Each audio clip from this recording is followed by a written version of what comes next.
دوستی کون نہیں کرتا؟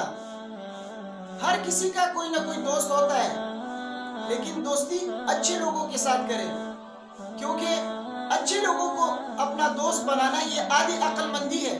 حضرت عبداللہ ابن عمر رضی اللہ تعالیٰ عنہ فرماتے ہیں کہ نبی کریم سرور عالم صلی اللہ علیہ وسلم نے فرمایا التودد الی الناس نصف العقل، اچھے لوگوں سے دوستی کرنا یہ آدھی عقل مندی ہے۔ اچھے لوگوں کو اپنا دوست بنانا اور اس کی دوستی کے ذریعے اپنے معاملات کو درست کرنا یہ آدھی عقل مندی ہے۔ اور پوری عقل مندی تو یہ ہے کہ انسان اپنے ہنر اور پیشے کے ذریعے ایسا ہنر اپنائے، ایسا پیشہ اختیار کرے جس کے ذریعے اپنے جائز اور حلال روزی وہ کما سکے، یہ پوری عقل مندی ہے۔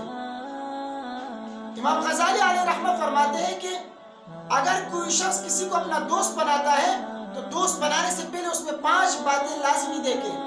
پہلی بات عقل دیکھے، اس میں دیکھے کہ وہ آدمی عقل مند ہے یا نہیں ہے۔ اگر عقل مند ہے تو اس کو اپنا دوست بنائے، اگر عقل مند نہیں ہے تو اس کو اپنا دوست ہرگز نہ بنائے، کیونکہ کم عقل کو دوست بنانے کا کوئی فائدہ نہیں ہے۔ دوسری بات اچھے اخلاق والا ہو، اگر آدمی اچھے اخلاق والا ہے تو اس کو اپنا دوست بنائے، اگر بد اخلاق ہے تو اس کو ہرگز اپنا دوست نہ بنائے۔ اور تیسری بات یہ کہ وہ فاسق فاجر نہ ہو، اگر فاسق فاجر ہے تو اس سے بالکل الگ رہیے۔ اس کی وجہ یہ ہے کہ وہ کسی بھی وقت آپ کو گناہوں میں معاصی میں مبتلا کر کے الگ ہو جائے گا آپ سے۔ اور چوتھی بات یہ ہے کہ وہ بدعتی نہ ہو وہ شخص، اگر خدا نخواستہ بدعتی نکلا تو اس کی صحبت کا آپ پر بھی اثر ہوگا۔ اور پانچویں بات یہ ہے کہ دنیا کی محبت اس کے دل میں نہ ہو، اگر دنیا کی محبت اس کے دل میں ہے تو اس کی صحبت سے آپ پر بھی اس کا اثر ہوگا، آپ کے دل میں بھی دنیا کی محبت آ جائے گی۔